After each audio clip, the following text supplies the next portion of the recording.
mãe me teve com 15 anos, a família tinha vindo do Nordeste, passou por Minas Gerais, e meu pai me tomou da minha mãe, talvez com o propósito de puni-la, mas ele não podia me criar, e me deu para uma família, que me deu para outra família, que me deu para outra família, que me deu para outra família, e eu fui pulando de família em família, crescendo sem um padrão de comportamento, porque não tinha comportamento. Porque eu ia ter comportamento sendo criado em lares? Não tinha.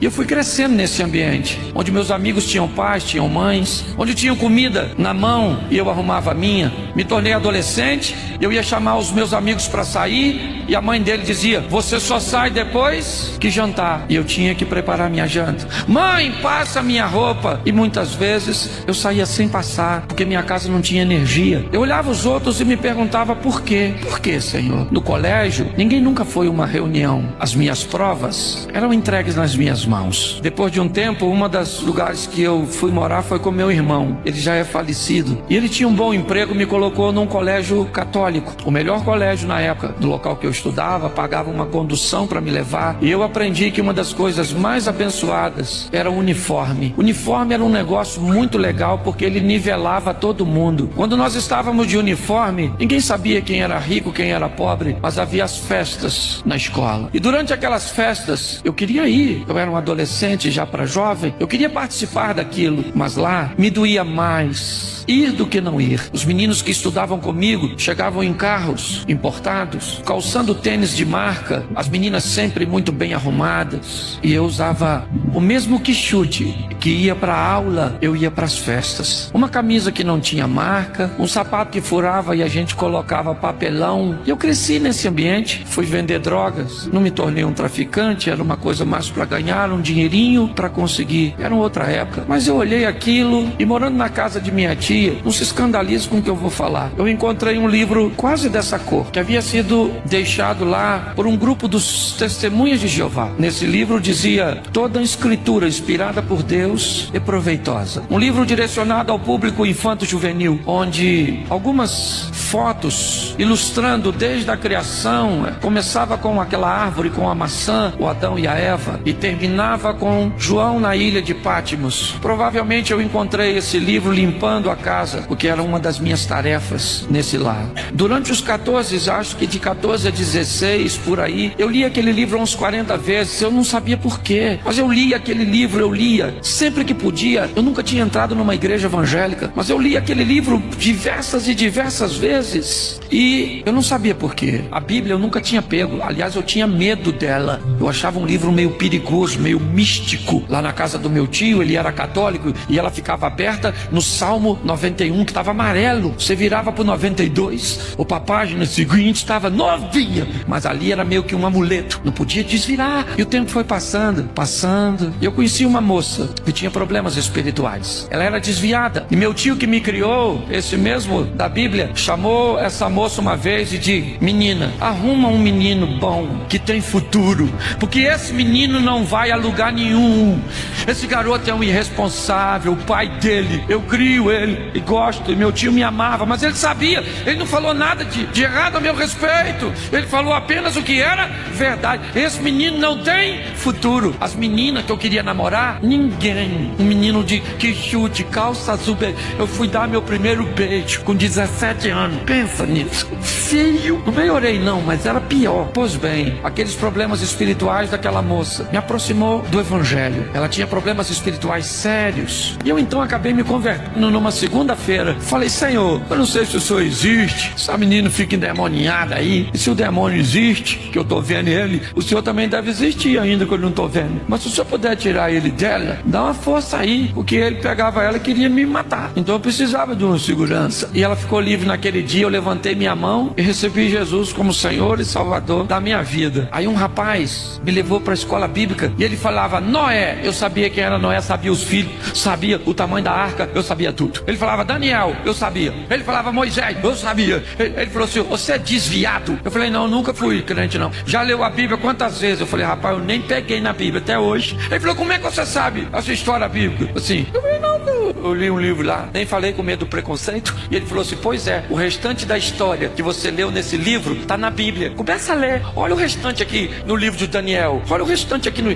Aí eu fui, né? Aí eu mergulhei. Eu li a Bíblia de dia e de noite, eu pregava para mim mesmo, eu pregava no espelho, eu pregava dentro do carro, eu conversava comigo. E aí eu fui tomando gosto e as pessoas começaram a falar, Cláudio, você está falando de um jeito esquisito, você está se comportando diferente, uma vida difícil, vendi o almoço para comprar janta, minha família andava na boleia de uma Fiorino branca emprestada. Que beleza. O tempo passou, aí Mazinho, chama de fogo, chama viva, não é isso? Mazinho conhece a história um pouco, porque o grupo ia lá na igreja que eu me converti, lá do Marcos Melquisedeque, Santa Cruz da Serra, e um dos seus companheiros, eu não vou lembrar quem é, Gilberto, orando, ele falou assim, eu vejo você com a mala na mão, viajando para tudo quanto é lugar. Eu falei, e ele ainda falou que era de avião. Eu falei, avião? Eu nunca andei de avião, eu tenho medo de altura, passar de avião, tem que vender um rim naquela época para comprar.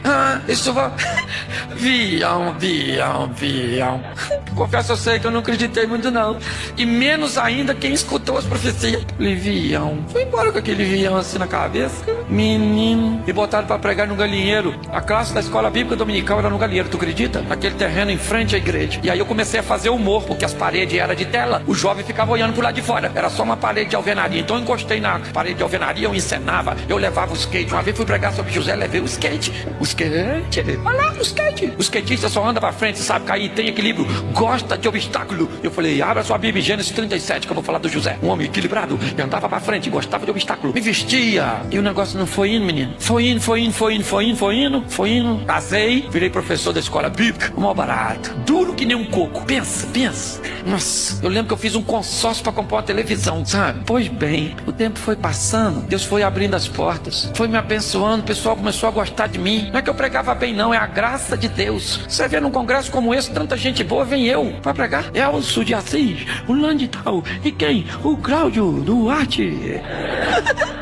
Mas Deus falou, gostei de você, menino, gostei. Você é o improvável. Por isso que eu não me encanto. Às vezes as pessoas, pastor, o que o senhor, assim, como é que o senhor lida com sucesso? Eu falo, que sucesso? Eu sou um Zé Ruela, um Zé Rosquinha, um Zé Mané. Eu sou pouco mais que o Jumentinho que entrou. Tudo que eu tenho é dele, tudo que eu vivo é por ele. Você consegue entender? A minha história foi mudando, eu continuo morando em Xerém. Moro em Xerém, não mudei, um Alphaville. E diga-se de passagem, posso, mas é o maior barato. Eu passo em Xerém hoje, na minha Land Rover. E a mãe daquela mulher que não deixava eu namorar as filhas dela, mora lá. Aí eu passo, sim, não é com maldade não. Abro o vidro e digo pra ela, ô minha irmã, graça e pai. E aponto pro meu mulherão, minha mulher, 26 anos de casada. Fecha o vidro e diz, aí filha, dizia que eu não podia namorar a filha dela, que não tinha onde cair, morto. E minha mulher olha e diz assim, Cláudio, eu tive olhos de águia. E eu falo, você deu, foi uma sorte desgramada. Escute só, pra quê que Deus fez tudo isso? Pra quê? Pra que ele mudou a minha história? Hoje eu posso ajudar minha mãe, ajudar o meu pai. Tem uma igreja maravilhosa em Xerém, uma igreja estilo americana que Deus colocou no meu coração, num lugarejo pequenininho. Tá lá, porque a única coisa que eu quero é cumprir o propósito que Deus tem pra mim. Ninguém acreditava em mim, ninguém achava que eu ia. Às vezes, mas eu tô nos aeroportos, e não apenas no Brasil, sabe? Seja África, Europa. Tô falando isso pra, o Cláudio tá querendo, não precisa disso.